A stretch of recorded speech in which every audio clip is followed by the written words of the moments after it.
नमो अर्हन्ताणं नमो सिद्धाणं नमो आयरीयाणं नमो वज्झायाणं नमो लोये सौवसाहूणम्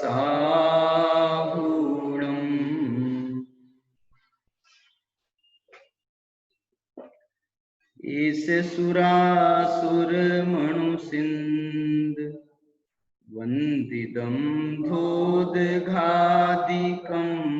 मलम् प्रणमामि वर्धमानं तीर्थं धम्मस्य कर्तारम्।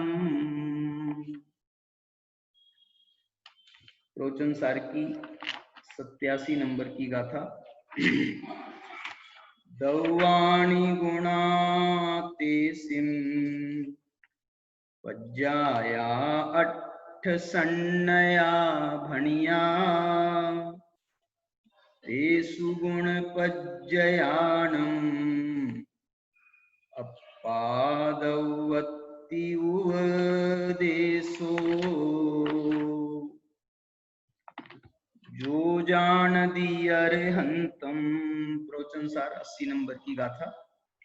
जो जानदि अर्हन्तं तवत् गुणत्थ पज्जयत्येहिं सो जानदि अप्पानं मोहो खलु जादितस्य लयम्। नत्थि बिना प्रवचन सार 10 नंबर की गाथा। नत्थि बिना परिणामम् अथो अत्थं विनेह परिणामो दौव गुण पज्जयत्थो अथो दव्वत अथो अत्थितनिवत्तो।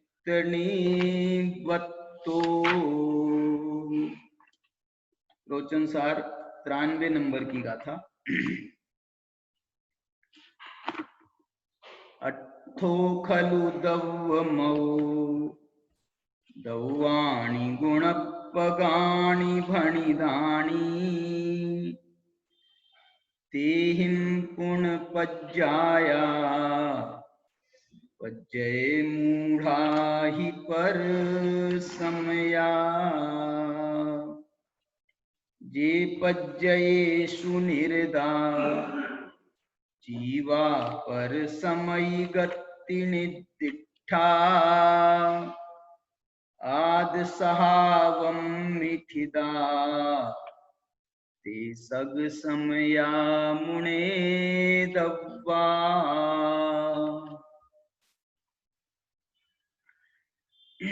ये सब गाथाएं मंगलाचरण के रूप में यहाँ पर हमने प्रस्तुत की हैं।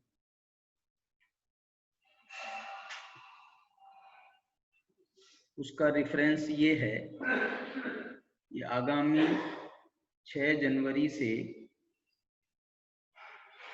कौन सा दिन पड़ेगा? शुक्रवार का है? बुधवार। आगामी बुधवार 6 जनवरी 2021 माने अभी 5 दिन बाद ही द्रव्य गुण पर्याय विषय पर एक बृहद संगोष्ठी अपने तीर्थ धाम ज्ञानायतन नागपुर इसके आयोजकत्व में श्री कुंद दिगंबर जैन स्वाध्याय मंडल ट्रस्ट नागपुर के तत्वावधान में द्रव्य गुण पर्याय पर एक बृहद विद्वत संगोष्ठी का आयोजन किया जा रहा है। उपलक्ष्य तो यही है कि यहाँ जो महावीर दिगंबर जिन मंदिर चलता है उसका वार्षिकोत्सव है, महावीर विद्या निकेतन संचालित है उसका भी वार्षिकोत्सव ऑनलाइन ही संपन्न करना पड़ रहा है इस वर्ष। इसी प्रकार से हमारा जो एक नया मंदिर का निर्माण भी यहाँ एम्प्रेस सिटी में हुआ है, वो भी महावीर दिगंबर जिन मंदिर है, उसका वार्षिकोत्सव भी इसके साथ में संपन्न हो रहा है।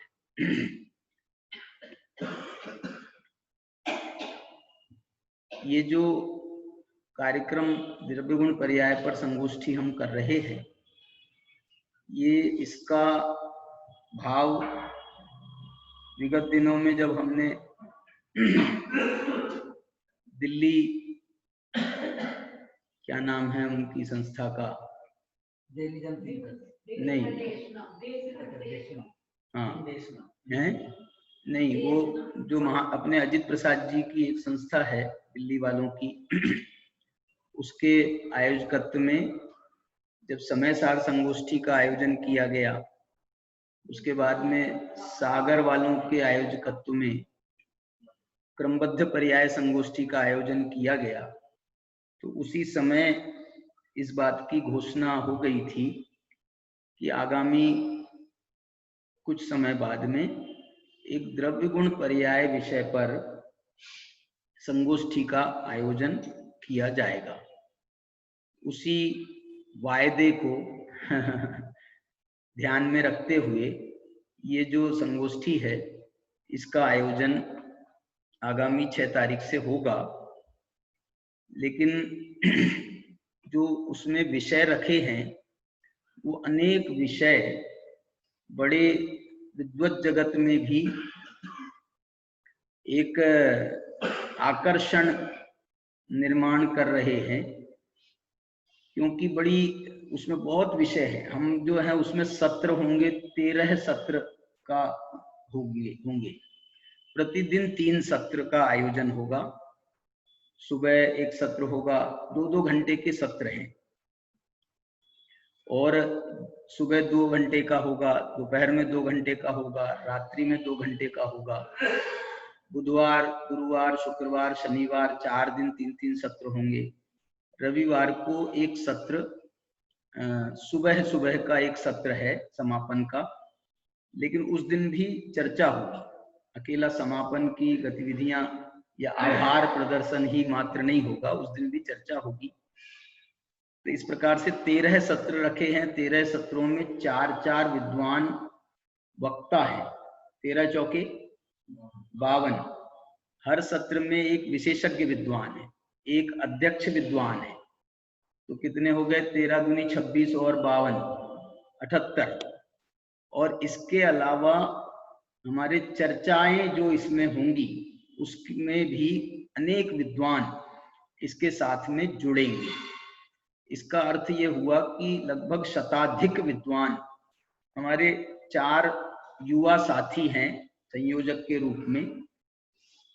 कुमारी प्रज्ञा है पंडित अभय कुमार जी की बेटी देवलाली से, संयम है हमारा बेटा, अमन दिल्ली वाले हैं, और अपने संकित जी खनिया धाना वाले। ये 4 बच्चों ने ये पूरा काम संभाला है। इस बार ऐसा हुआ है कि मैं एक भी विद्वान से, कुछ स्वास्थ्य की अनुकूलता नहीं होने से, एक भी विद्वान से मेरा डायरेक्ट संपर्क नहीं हुआ, लेकिन सभी विद्वान जो हैं इसमें बड़ी उत्सुकता के साथ में और बड़े विनम्रता के साथ में हमारे निवेदन करने पर वे तैयार भी हुए हैं। और जैसा कि हमारी गोष्ठियों में पद्धति रही है कि लेख आदि लिखना, माने हम विद्वानों वक्ताओं से लेख भी आमंत्रित करते हैं, और वो लेख भी आने लगे हैं। अनेक लेख आ गए हैं और बहुत से तैयारी कर रहे हैं। वर्तमान सामाजिक परिस्थिति में कुछ उतार चढ़ाव चल रहा है, तो उसके कारण से थोड़ा सा विचलितपना भी है समाज में, लेकिन फिर भी जो है सब वो ये विषय पर बहुत काम कर रहे हैं। ये जो विषय है, ये विषय बड़ा गंभीर विषय है, जिन शासन का बहुत गंभीर विषय है। और जहां तक हम कहें, सम्यक दर्शन की प्राप्ति में इस विषय का अहम योगदान है। जैसे कि तत्वार्थ श्रद्धानम सम्यक दर्शनम, ये तो सम्यक दर्शन की परिभाषा है, सम्यक दर्शन का लक्षण है। लेकिन तत्वार्थ का श्रद्धान कैसे होता है? तत्वार्थ माने क्या? तो ये जो द्रव्य गुण पर्याय है ना, ये द्रव्य गुण पर्याय ही पदार्थ है, और इनका जो भाव है वो ही तत्व है। द्रव्य गुण पज्जयत्थो अत्थो, क्या बोला? द्रव्य गुण पज्जयत्थो अत्थो, द्रव्य गुण पर्यायात्मक अर्थ है, पदार्थ है, और उसका जो अस्तित्व निवृत्त, अस्तित्व माने अस्तित्व से निवृत्त, माने उसका जो स्वरूप है वो स्वरूप ही उनका तत्व है। इस कारण से हम ये कह सकते हैं कि ये जो द्रव्यगुण पर्याय है ये अपने आप में तत्वार्थ है। सामान्य से हम 7 तत्वों को भी तत्वार्थ कहते हैं, 9 पदार्थों को भी तत्वार्थ कहते हैं, और कुंद भगवान ने और अन्य आचार्यों ने 6 द्रव्यों, पंचास्तिकाय, इनका नाम भी तत्वार्थ रखा है। और यहाँ प्रवचन सार ने जो 10 नंबर की गाथा है उसमें तो ये तक लिख दिया ना उन्होंने, द्रव्य गुण पज्जयत्थो अत्थो, द्रव्य गुण पर्याय जो है ये ही अर्थ है। वहां पर भी लिखा है 93 नंबर की गाथा में, अत्थो खलु द्रव्यमौ, पदार्थ द्रव्यात्मक हैं, द्रव्याणि गुणा तेसिम पज्जाया, नहीं क्या है, अत्थो खलु द्रव्यमौ द्रव्याणि गुणपगाणि भणिदानि तेहिं पुनपज्जाया पज्जय मूढ़ा ही पर समया। वो कह रहे हैं पदार्थ द्रव्यात्मक हैं, अत्थो खलु द्रव्यमौ, द्रव्याणि गुणपगाणि भणिदानि, द्रव्य जो है वो गुणात्मक कहे गए हैं, और तेहिं पुन पज्जाया, और पदार्थ द्रव्य से और गुणों से पर्याय होती हैं। ये पदार्थ का स्वरूप है। लेकिन कोई ये ना समझते हुए, द्रव्य गुण पर्यायात्मक संपूर्ण वस्तु व्यवस्था को ना समझते हुए, मात्र पर्याय में मूढ़ है उसको भी नहीं जानते हुए, पर्याय के सच्चे स्वरूप को नहीं जानते हुए, जो मात्र पर्याय में मूढ़ है उसे पज्जय मूढ़ा कहा गया है, उसको पर्याय में मूढ़ कहा गया है। और जो पर्याय में मूढ़ है पज्जय मूढ़ा ही पर समया, जो पर्याय में मूढ़ है वो पर समय कहे गए। मतलब मैं ये कहना चाहता हूं कि ये जो द्रव्यगुण पर्याय हैं इनका तत्वार्थ श्रद्धान से, सम्यक दर्शन से, आत्म श्रद्धान से, आत्मानुभूति से, आत्मज्ञान से, जिसे जो अपन कहते हैं ना आत्मज्ञान ही ज्ञान है, शेष सभी अज्ञान, विश्व शांति का मूल है, वीतराग विज्ञान, ये जो आत्मज्ञान है, इस आत्मज्ञान के साथ में इस द्रव्य गुण पर्याय का बहुत गहरा रिलेशन है। कैसे रिलेशन है? वहां उन्होंने कहा कि साहब हमको सम्यक दर्शन प्राप्त करना है, तो हम सम्यक दर्शन कैसे प्राप्त करें?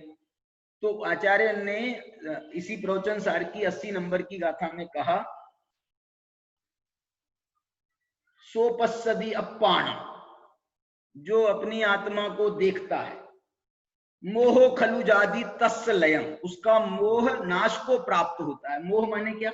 मोह माने मुख्य रूप से मोह का अर्थ होता है दर्शन, और ये जो प्रसंग है 80 गाथा का, ये भी दर्शन मोह का प्रसंग है।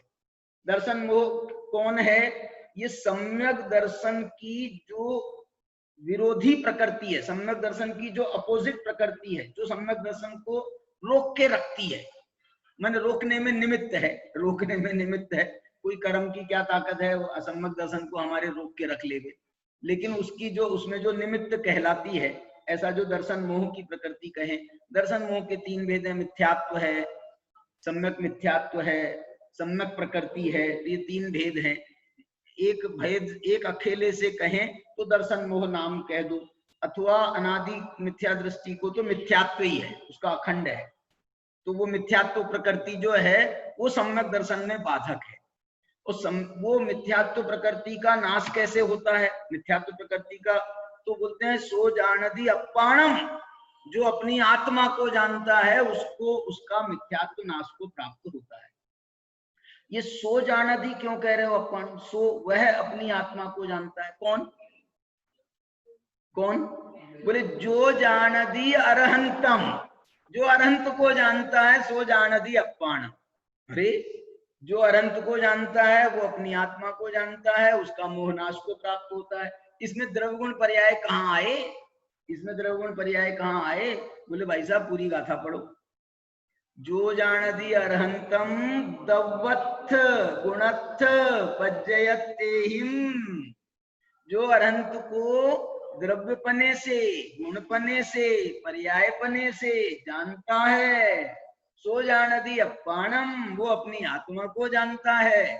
और मोह खलु जाति तस्लयम, उसका मोह नाश को प्राप्त होता है। ये पूरी कहानी है। माने द्रव्य गुण पर्याय ये वो चीज है जिसके द्वारा अरहंत की पहचान होती है और जिसके द्वारा आत्मा की भी पहचान होती है।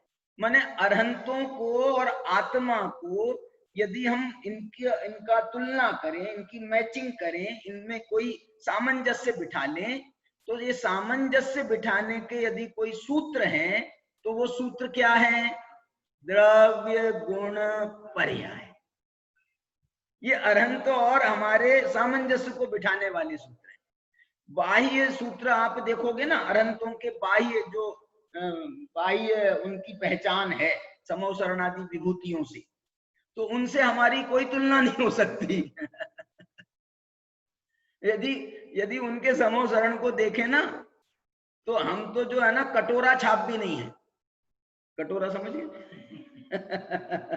उनके सामने हम तो कटोरा मांगने वालों के बराबरी भी नहीं कर सकते। वे कहां और हम कहां, ये तो उससे कोई तुलना नहीं है।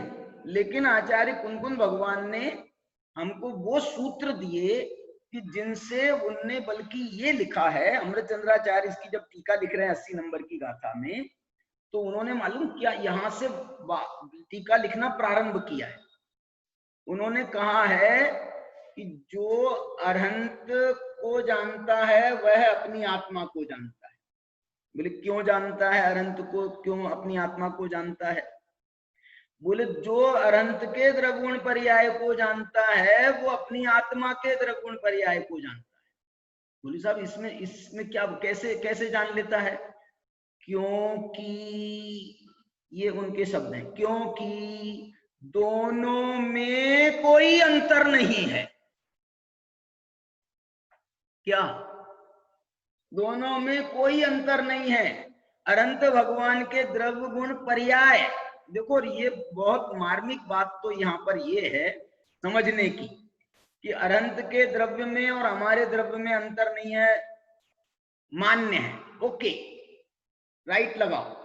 अरहंत का जो द्रव्य है वो भी जीव द्रव्य है, हम भी जीव द्रव्य है, तो साहब ये तो ठीक है, कोई बात नहीं है। अरहंत के गुण में और हमारे गुणों में कोई अंतर नहीं है, अरहंत के गुणों में और हमारे गुणों में कोई अंतर नहीं है। भैया द्रव्य के आश्रित गुण होते हैं, द्रव्याश्रया निर्गुणा गुण, तो द्रव्य के आश्रित गुण होते हैं, तो उनके गुण जितने हैं उतने हमारे भी गुण हैं। चलो इसमें भी कोई अंतर नहीं है, इसमें भी कोई बात नहीं है, चलो टिक लगाओ। लेकिन अमृतचंद्राचार्य ने, जैसे कुंद भगवान ने तो सामान्य से कहा, जो अरहंत के द्रव्यगुण पर्याय को जानता है वो अपनी आत्मा को जानता है। देखना कुंद भगवान की मूल गाथा में भी वो सूत्र है। कौन सा सूत्र?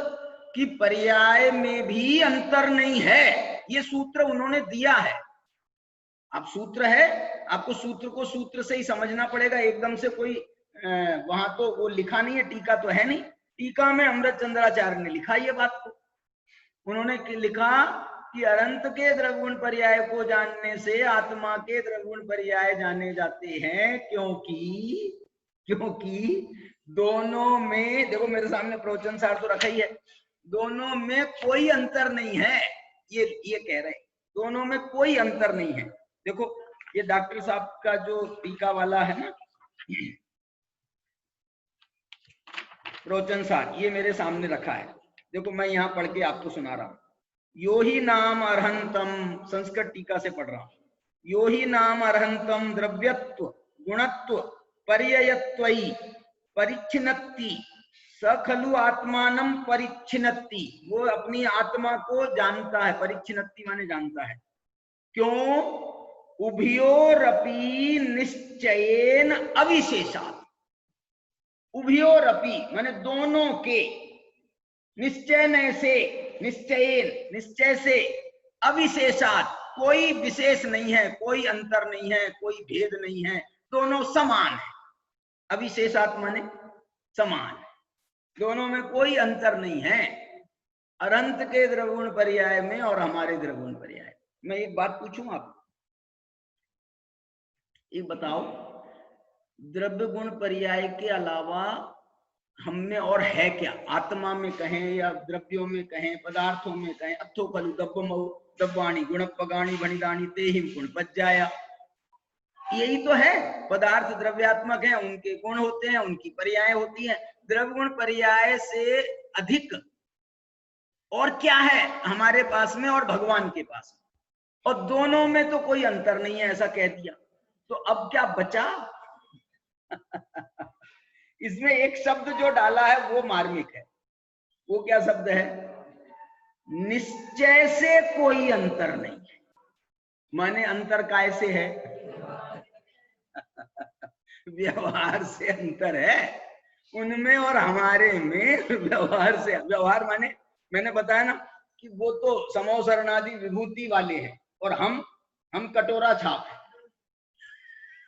वो चिरंतन, मैं लघु क्षण, वे चिरंतन, तुम चिरंतन, युगल जी की कविता है, तुम चिरंतन मैं लघु क्षण, कोटि वंदन कोटि वंदन। ये जो बाह्य अंतर है ना, ये बाह्य का अंतर है, इतना बड़ा है।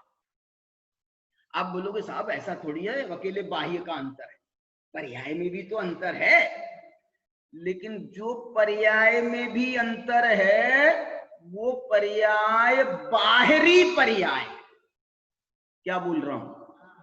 जो पर्याय में अंतर है वो भी बाहरी पर्याय है, अंतरंग पर्याय नहीं, निश्चय वाली पर्याय नहीं है। निश्चय ने जिस पर्याय को देखता है वो पर्याय नहीं है। ये व्यवहार ने जिस पर्याय को देखता है उस पर्याय में अंतर है। अब ये भी तो पर्याय ही है, ये जो हमारी संसारी पर्याय ये भी तो पर्याय ही है। उनकी जो अरहंत आदि अवरूप अवस्था है वो भी तो बाह्य पर्याय ही है, उसका निषेध नहीं कर रहे हम, लेकिन ये व्यवहारिक है। क्यों मालूम है अंतर क्यों नहीं है और क्यों अंतर है? निश्चय ने जो है वो कर्म की उपाधियों को विषय नहीं बनाता है। जो कर्म की उपाधियां लगी है ना हमारे साथ में, उनके साथ में जो भी, तो निश्चय ने कर्म की उपाधि की तरफ से आंख मूंद ली है। आंख मूंद ली है माने उसको दिखती नहीं है कर्म की उपाधि। अब अंतर कर्म की उपाधियों से पड़ रहा। अब जब कर्म की उपाधियों से अंतर पड़ रहा है तो वो कर्म की उपाधि उनमें कर्म के क्षय से है अथवा तीर्थंकर आदि प्रकृतियों के उदय से है। उनमें समोसरण आदि विभूति सब उसके तीर्थंकर प्रकृति के कार्य हैं, तो उसके कारण से अंतर है कर्म की उपाधियों से। ये तीर्थंकर, उनको तीर्थंकर प्रकृति है, हमको नहीं है, चलो ठीक है। तो उनको नहीं है और हमको है, और हम सॉरी उनको है और हमको नहीं है। ये जो तीर्थंकर प्रकृति है, ये तीर्थंकर प्रकृति कौन है बताओ? तीर्थंकर प्रकृति कौन है? ये अनंत भगवान की का द्रव्य है क्या, गुण है क्या, पर्याय है? बता दो। तीर्थंकर प्रकृति के बारे में प्रश्न पूछ रहा हूं। पर्याय भी नहीं है। तीर्थंकर प्रकृति तो द्रव्य कर्म की प्रकृति है, नाम कर्म की प्रकृति है, वो भी एक प्रकृति है, वो भी एक कर्म है। वो पुद्गल द्रव्य कर्म कैसे निर्मित है? पुद्गल से निर्मित है। ये मैं भाव कर्मों की बात नहीं कर रहा हूं, अभी भाव कर्मों को पुद्गल नहीं सिद्ध कर रहा हूं। अभी तो ये द्रव्य कर्म ही पुद्गल है। द्रव्य कर्म तो पुद्गल है ही ना। कार्मण वर्गणा की रचना है तो ये तीर्थंकर प्रकृति कारमाण वर्गणा की रचना है, और उससे जो है वो उनको कारमाण वर्गणा उनको है और हमको नहीं है। तो मैं एक बात पूछूं, कर्म का उदय अच्छा कि नहीं उदय अच्छा? तो जिनको कर्म का उदय है तीर्थंकर प्रकृति का उनको तीर्थंकर प्रकृति नामक कर्म का उदय है, और हमको तीर्थंकर प्रकृति नाम के कर्म का उदय नहीं है। क्षय किया है ये नहीं कह रहा हूं मैं बांधा नहीं है हमको नहीं है। तो जो है जिसको कर्म का उदय है वो अच्छा कि जिसको नहीं है वो, ये व्यवहारिक बात कह रहा हूं मैं, व्यवहारिक बात। यदि इसकी तुलना करेंगे ना तो सिद्धों से करेंगे। ये तीर्थंकर भगवान को तीर्थंकर प्रकृति का उदय है और उनको तीर्थंकर प्रकृति का उदय नहीं है, हमारे से तुलना नहीं होगा। हमको जो है ना तीर्थंकर प्रकृति का उदय नहीं है ये तो ठीक है, हमको अतीर्थंकर प्रकृति का उदय है, अतीर्थंकर मैंने हम कोई बड़े नहीं हो गए। लेकिन मैं ये कहना चाहता हूं जब समानता स्थापित की जाएगी ना 80 गाथा के आधार पर, तो उनको भी तीर्थंकर प्रकृति नहीं है। तीर्थंकर परमात्मा को तीर्थंकर प्रकृति नहीं है। कैसे? निश्चय नय से, क्योंकि निश्चय नय तो पर द्रव्य से भिन्न आत्म द्रव्य को देखता है। इसके लिए नयों में भी, द्रव्यार्थिक नयों में, शुद्ध द्रव्यार्थिक नयों में, और यहाँ पर भी निश्चय नयों में भी ये घटाया जाता है। नय है कर्मोपाधि निरपेक्ष शुद्ध द्रव्यार्थिक नय, कर्मोपाधि निरपेक्ष शुद्ध द्रव्यार्थिक नय। तो जो कर्म की उपाधि से निरपेक्ष शुद्ध द्रव्यार्थिक नय है वो अरहंत को उसने देखा, तो उनको भी कर्म की उपाधि नहीं है, कर्म की उपाधि से रहित देखा, और हमको भी कर्म की उपाधि से रहित देखा। बोलो, भगवान दिगंबर हैं और हमको भी यदि वस्त्र रहित देखो, वस्त्र पहने हुए भी आप हमको वस्त्र रहित देखो देखो मैंने देख सकते हो कि नहीं देख सकते हो? आप ऐसी परिकल्पना कर सकते हो कि नहीं कर सकते हो? जैसे आपने अपने को आईने में देखा होगा, बाथरूम में देखा होगा, नग्न अवस्था में देखा होगा, ऐसे ही बाथरूम में हम भी नग्न अवस्था में ऐसे ही हैं। बोलो क्या फर्क है? ये मुनिराजों को हम देखते हैं अंदर से, तो हम भी वैसे ही हैं कि नहीं है? तो ये निश्चय ने जो है ना, अरे तुम कपड़ों को तो छोड़ दो, वो शरीर से भी रहित देख लेता है, वो तो कर्मों से भी रहित देख लेता है। निश्चय ने तो भाव कर्मों से रहित भी देख लेता है। 3 शुद्ध द्रव्यार्थिक नय है, एक कर्मोपाधि निरपेक्ष शुद्ध द्रव्यार्थिक नय है, एक उत्पाद व्यय निरपेक्ष शुद्ध द्रव्यार्थिक नय है, एक भेद कल्पना निरपेक्ष शुद्ध द्रव्यार्थिक नय है। कर्मोपाधि से तो ये परद्रव्यों से भिन्न देखा जाता है, उत्पाद व्यय रहित से पर्याय की उत्पाद व्यय को, उनका क्षण ध्वंसी जो अवस्थाएं हैं उनसे रहित देखा जाता है। भेद कल्पना निरपेक्ष में जो अनंत गुण हैं, उन अनंत गुणों के भी भेद से रहित देखा जाता है। जब ऐसा देखा तो क्या देखा बताओ तो सही, आपने कैसा देखा? शरीर से रहित, कर्मों से रहित, परद्रव्य से रहित, भाव कर्म से रहित, और क्या बोल रहा हूं, उत्पाद व्यय से रहित, और भेद गुण भेद से रहित। बोलो कैसा आपको आत्मा दिखाई देगा? कैसा आत्मा दिखाई देगा?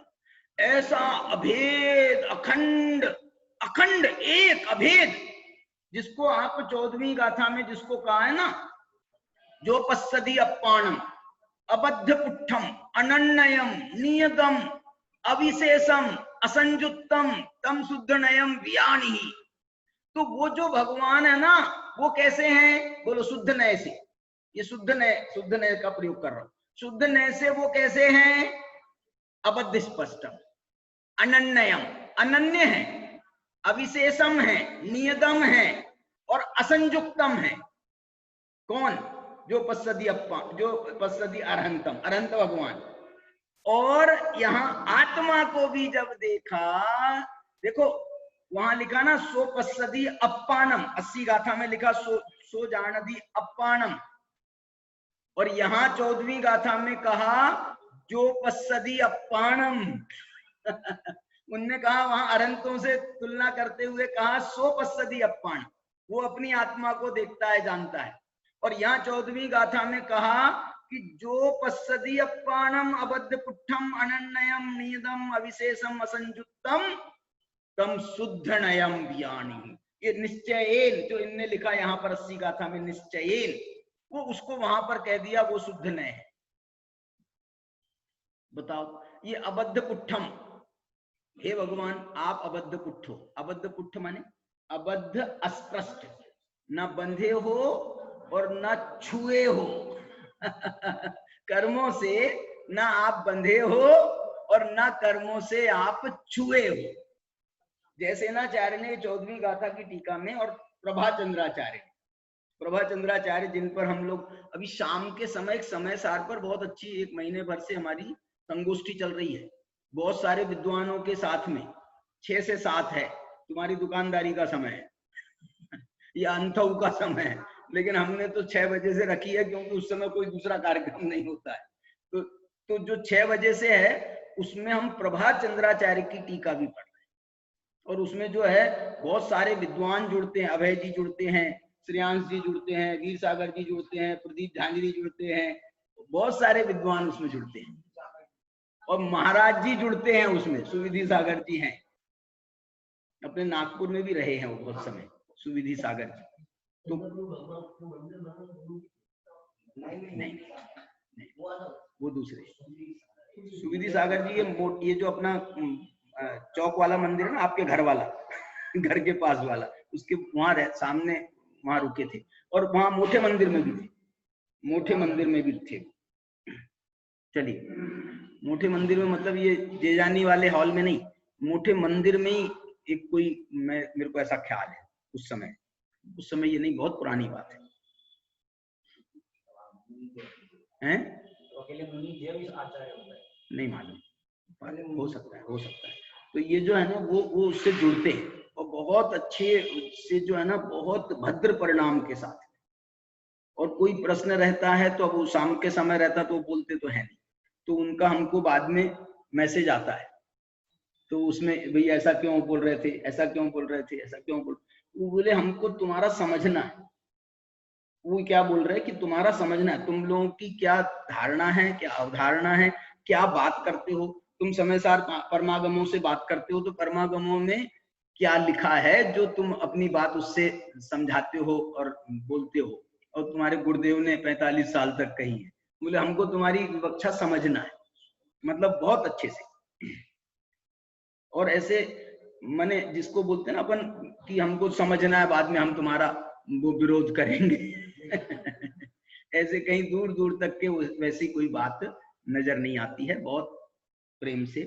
चलिए वो तो बात दूसरी है, मैं तो आपको ये कह रहा हूँ उससे भी आप जुड़ सकते हो, मैं आप लोगों को मैसेज भी भेजता हूँ। तो वो जो है ना, वो समय सार की 14वीं गाथा का मैं रेफरेंस आपको बता रहा था ना, उसमें अबद्ध स्पष्ट का मालूम क्या अर्थ लिखा है? उन्होंने कहा ये 2 शब्द हैं, अबद्ध और अस्पृष्ट। अबद्ध है द्रव्य कर्मों से और अस्पृष्ट है नो कर्मों से क्योंकि ये जो शरीर है, जो है ना द्रव्य कर्म, इनने तो हमको बांधा है, इनका तो हमको द्रव्य बंध होता है। जो द्रव्य बंध होता है वो कर्मों से होता है, नो कर्मों से द्रव्य बंध नहीं कहा गया है। नो कर्मों से ये शरीर से हमारा कोई द्रव्य बंध नहीं कहा गया है। ये शरीर जिस कर्म के कारण से मिलता है, वो शरीर नाम कर्म आदि की जो प्रकृतियां हैं, उनसे तो हमारा द्रव्य बंध का संबंध है। लेकिन ये जो शरीर है, इस शरीर से हम बंधे नहीं है। शरीर छूट जाता है, ये कर्म साथ में जाते हैं। क्या बोला ये प्रमाण है उसके लिए। और नो कर्म शरीर अकेला नहीं है, ये जो आप कपड़े पहने हो ना, ये भी नो कर्म है। ये चश्मा किसका है भाई साहब? मेरा, तेरे बाप का है मैंने अपने चश्मे के लिए बोला है, तुम्हारे तो ये जो है, ये चश्मा मेरा है। ये जो हम जिस निमित्त से कहते हैं, वो निमित्त, उस निमित्त का नाम है नो कर्म। किस निमित्त से ये चश्मा मेरा है? क्योंकि ये जो 50 रुपट्टी का चश्मा है, ये हमने 50 रुपए दे करके खरीदा है भाई साहब, इसलिए मेरा। ये कपड़े जो हैं, ये हमने अपने दे करके खरीदे हैं, इसलिए ये कपड़ा मेरा है। ये एक व्यवहार है, लोग का व्यवहार इसी से चलता है।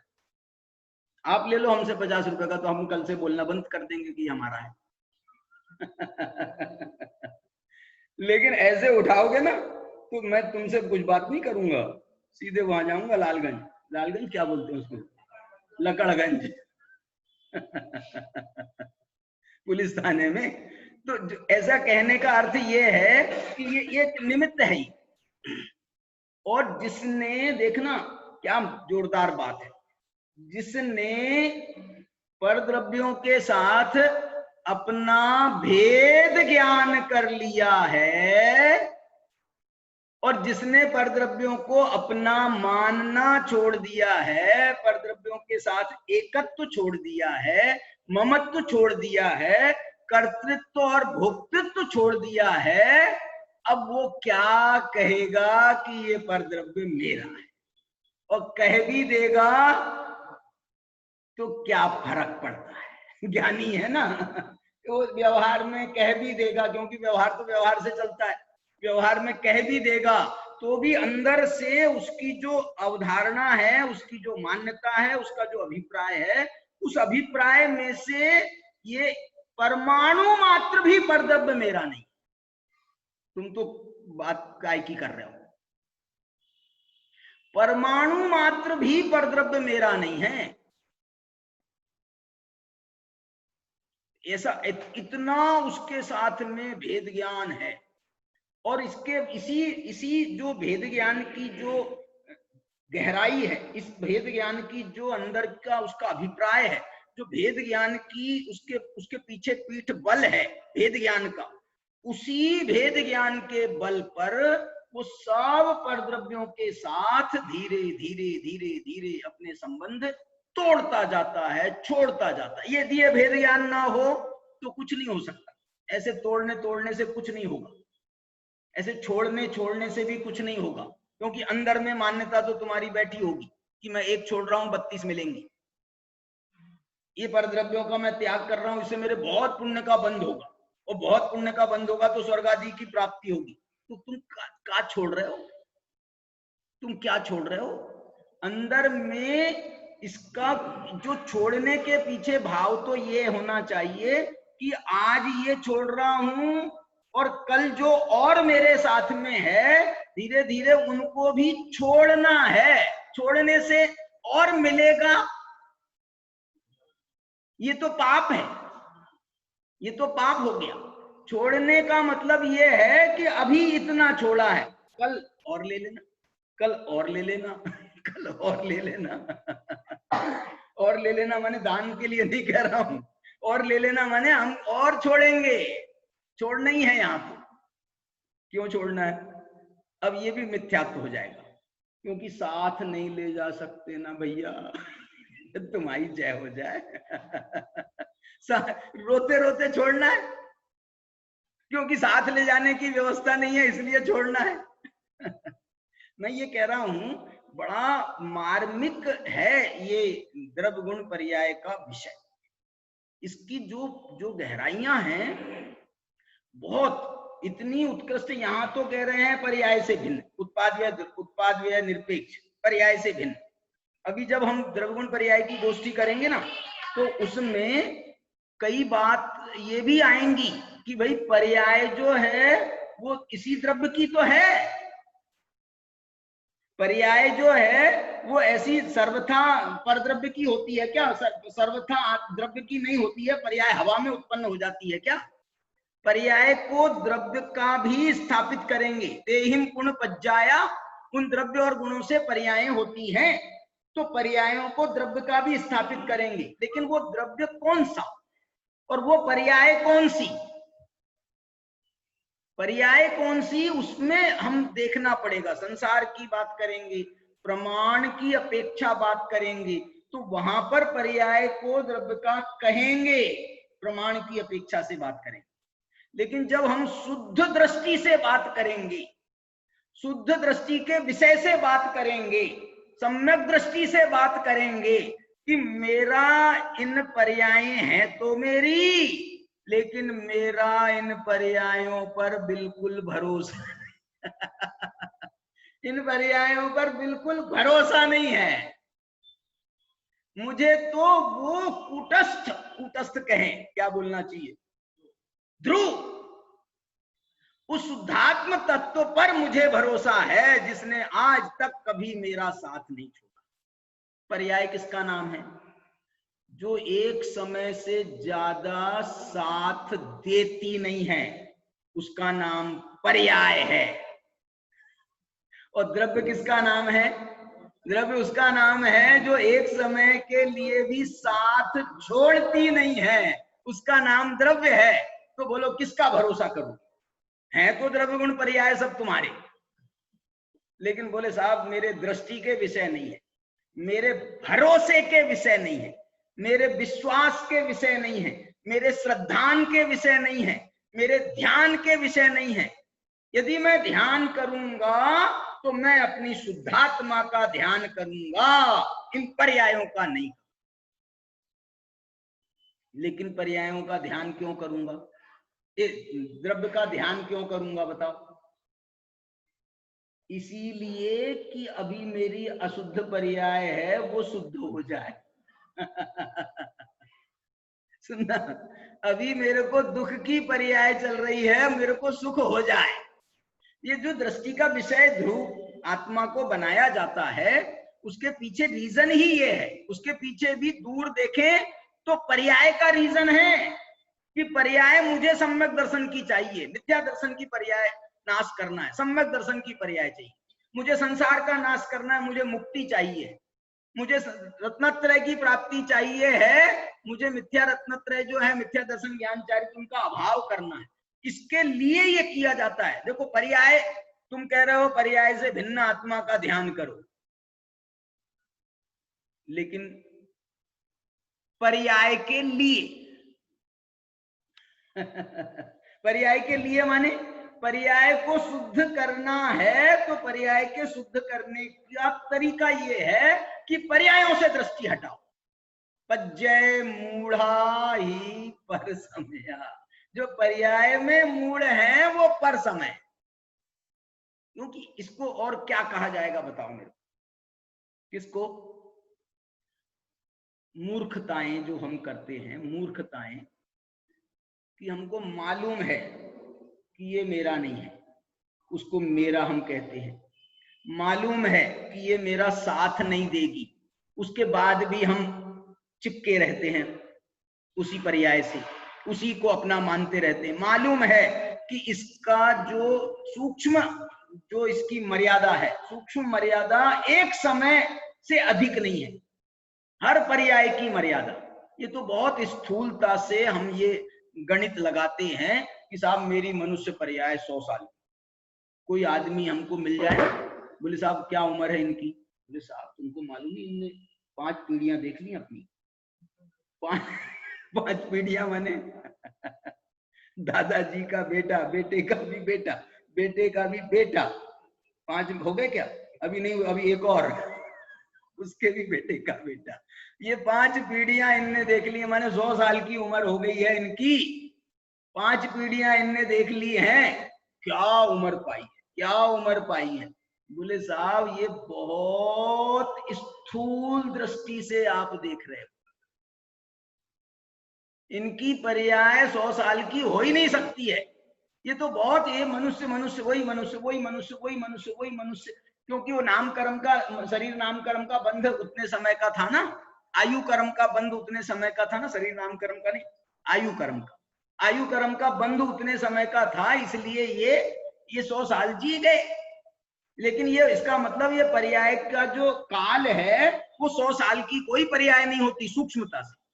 इसी को स्थूलता से कह सकते हैं। व्यंजन पर्याय की अपेक्षा से ये कहने में कोई दोष नहीं है कि इनका मनुष्य आयु 100 साल की है, लेकिन सूक्ष्मता में आपको देखना होगा वहां भी कि ये 100 साल की पर्याय भी कितने समय 100 साल तक स्थिर रही है कि बदली है। एक एक समय में वो आयु कर्म के जो निषेक हैं वो खिरे हैं क्या नहीं खिरे हैं? 100 साल की आयु बांध के लाए हो तो एक समय बीता है या तो 1 घंटा बीता है तो आपका 1 घंटा कम 100 वर्ष बचा। 1 दिन बीता है तो 1 दिन कम 100 वर्ष, 1 बरस बीता है तो 1 दिन कम, अब 99 वर्ष के रह गए भाई साहब, आप 100 वर्ष के रह छोड़ बोलना छोड़ो। मैंने क्या ये बताना मैं ये चाह रहा हूं कि ये इसकी बहुत विशालता है। देखो एक बात बताता हूं, ये जो द्रव्य गुण पर्याय का सामान्य हम स्वरूप बात करते हैं, यदि द्रव्यों से बात करें तो द्रव्य कितने हैं? द्रव्य आप विचार करो, द्रव्य कितने हैं? अनंत अनंत द्रव्य हैं, अनंत अनंत नहीं, अनंतानंत द्रव्य है। अनंतानंत कैसे कहते हो? अनंतानंत हम जो कहते हैं ना कि अकेले जीव अनंत हैं और पुद्गल उनसे अनंत गुणे हैं, बाकी की कोई बात नहीं है। धर्म एक है, अधर्म एक है, आकाश एक है, और कालाणु भी कुल मिलाकर के असंख्यात है। उनकी तो कहीं अनंत के सामने इनकी कहीं गिनती नहीं है। मैंने टोटल यदि हम द्रव्यों की संख्या कहें तो जो पुद्गल की संख्या है ना, उसमें सब गर्भित है। पुद्गल की अनंत संख्या है, उसमें प्लस जीवों की अनंत संख्या जोड़ना पड़ेगा, और प्लस करेंगे तो ये असंख्यात कालाणु, और प्लस करेंगे तो 3, क्या बोला? पुद्गल अनंतानंत प्लस जीव अनंत प्लस असंख्यात कालाणु और प्लस धर्म एक, अधर्म एक, आकाश एक, इतने द्रव्य हैं कुल। लेकिन अभी यदि इनके गुणों पर जाएं, इनके गुणों पर यदि जाते हैं तो मालूम कहां पहुंचते हैं ये गुण? ये गुण पहुंचते हैं, द्रव्य अनंत हैं, उनसे अनंत गुणे जीव अनंत हैं, उनसे अनंत गुणे पुद्गल हैं, उनसे अनंत गुणे 3 काल के समय हैं, उनसे अनंत गुणे आकाश के प्रदेश हैं, आकाश के, लोकाकाश के नहीं, लोकाकाश के तो असंख्यात प्रदेश हैं। पूरा आकाश जो अलोकाकाश है, अनंत अनंत अनंत अनंत अनंत आकाश, चले जाओ चले जाओ चले जाओ चले जाओ चले, जिसका कोई एंड नहीं है। वो अनंत आकाश के जितने प्रदेश हैं उतने भी आत्मा के गुण नहीं है, उतने भी नहीं है माने कम है उनसे, उतने भी नहीं है, नहीं, उनसे भी अनंत गुणे। सारे आकाश के प्रदेशों को एक जगह रखो, फिर सारे आकाश के प्रदेश को दूसरी जगह रखो, फिर सारे आकाश के प्रदेशों को तीसरी जगह रखो, ऐसे अनंत आकाश के प्रदेशों को रखो अनंत जगह पर, और उनको करो, उनका करो जोड़ा, उनको करो प्लस, उनको करो इकट्ठा, उतने प्रदेश हैं एक आत्मा। क्या बात है! माने ये जो है द्रव्यों की संख्या नहीं बता रहा हूं, ये गुणों की संख्या है। और पर्यायों की संख्या बताओ, पर्याय, ये जितने प्रदेश हैं ना, ये सब द्रव्यों के हैं। ये जितने गुण है ना, ये सब द्रव्यों के हैं, और सब द्रव्यों की त्रिकालवर्ती पर्याय हैं, सब गुणों की भी त्रिकालवर्ती पर्याय हैं। तो इन सब त्रिकालवर्ती पर्यायों को यदि जोड़ा जाए तो कुल संख्या बनेगी पर्यायों, किनकी? द्रव्यों की पर्याय और गुणों की पर्याय, इन सबको जोड़ा जाए। और बल्कि इतने ही नहीं, बल्कि ये द्रव्यों के मिश्रण से भी कुछ पर्याय, ये समान जाति पर्याय, असमान जाति जो पर्याय बन रही हैं, ये कोई गुणों की नहीं है और एक द्रव्य की भी नहीं है, ये अनंत द्रव्यों के मिश्रण से जो पर्याय बन रही हैं, तो वो जो संयोगी पर्याय बन रही हैं उनकी संख्या और अनंत गुणी, उनकी संख्या क्या, उसका तो क्या पार होगा बताओ। तो इतनी पर्याय हैं जो सब केवल ज्ञान में आ रही हैं, सर्वज्ञ भगवान के केवल ज्ञानी के ज्ञान में झलक रही हैं। इन सब पर्यायों का विषय, इन सब द्रव्यों का, इन सब गुणों का और इन सब पर्यायों का इतना विशाल जो वृक्ष है, उन सब की चर्चा ये द्रव्य गुण पर्याय नाम की जो संगोष्ठी हो रही है उसमें करने वाले हैं। इसलिए ये जो है विषय बहुत मार्मिक है। हमारा जो पहला दिन होगा वो पहले दिन ही आदरणीय डॉक्टर साहब हमारी उसकी सत्र की अध्यक्षता करने वाले हैं। विशेषज्ञता कौन करने वाला है? अभय जी करने वाले हैं, हमारे वीर सागर जी, हमारी जो पीएचडी थी ना द्रव्य गुण पर्याय की पीएचडी है हमारी, तो उसके उसके जो हमारे गाइड हैं वो वीर सागर जी हैं। तो वीर सागर जी और मैं भी रहूंगा, और भी एक दो अतिथि भी हैं, अतिथि विशेष अतिथि भी हैं उसमें। तो जो है ये सब जो है पहले दिन से ऐसे प्रारंभ होगा। तो पहले दिन हम द्रव्य गुण पर्याय की सारी अपनी जो कहानी है पीएचडी की, कुछ हमारी एक छोटी कहानी भी है, तो वो पूरी कहानी सुनाएंगे और ये विषय जो है प्रारंभ करेंगे। देखो 13 सत्र हैं, मैं 13 सत्रों के नाम बता रहा हूँ, हो सकता है मैं भी भूल जाऊं एक आध का।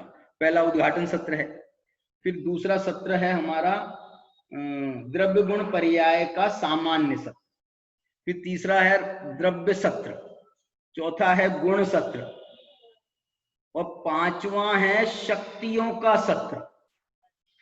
गुणों का सत्र अलग है और शक्तियों का सत्र अलग है। फिर छठा है पर्यायों का सत्र, फिर उसके बाद में है पर्यायों के सत्र के बाद में फिर द्रव्य गुण पर्याय का परस्पर उनके रिलेशन पर एक सत्र है, द्रव्य गुण पर्याय की परस्पर आश्रयता, इस पर एक सत्र है। इसके अलावा द्रव्य गुण पर्याय की सैद्धांतिक प्ररूपणा पर एक सत्र है। फिर द्रव्य गुण पर्याय की न्यायिक व्यवस्था पर एक सत्र है, न्यायिक मान न्याय शास्त्रों में वर्णित, उस पर एक सत्र है। और बताओ, देखो मैं तो अभी कितने 9 ही सत्र बता पाया।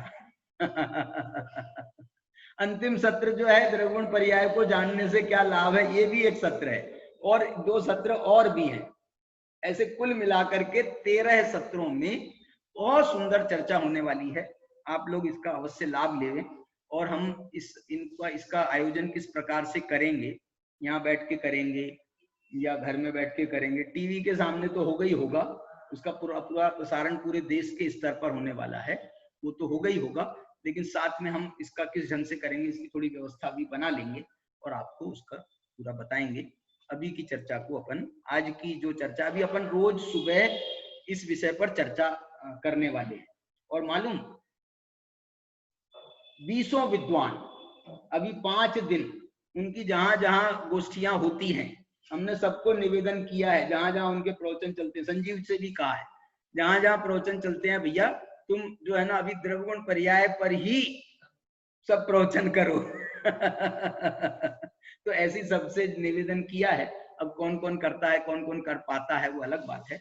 अभय जी से भी निवेदन किया है, मनीष से भी निवेदन किया है, सबसे निवेदन किया है, और जो है आज ही निवेदन किया है, अभी शाम तक खबर आ जाएगी कौन कौन हमको उनने स्वीकार किया है। तो इस प्रकार से अपनी आज की चर्चा को यहीं पर हम विराम देते हैं। चलिए, अभी जो अपने गोष्ठी है उसका जो 150 है यहाँ पर है, उसके लिए मैं एक व्यक्ति को यहाँ आमंत्रित कर रहा हूँ, ये भी मार्ग पर आ पाएंगे, जिन्हें भैया आ पाएंगे और रवि भैया आ पाएंगे।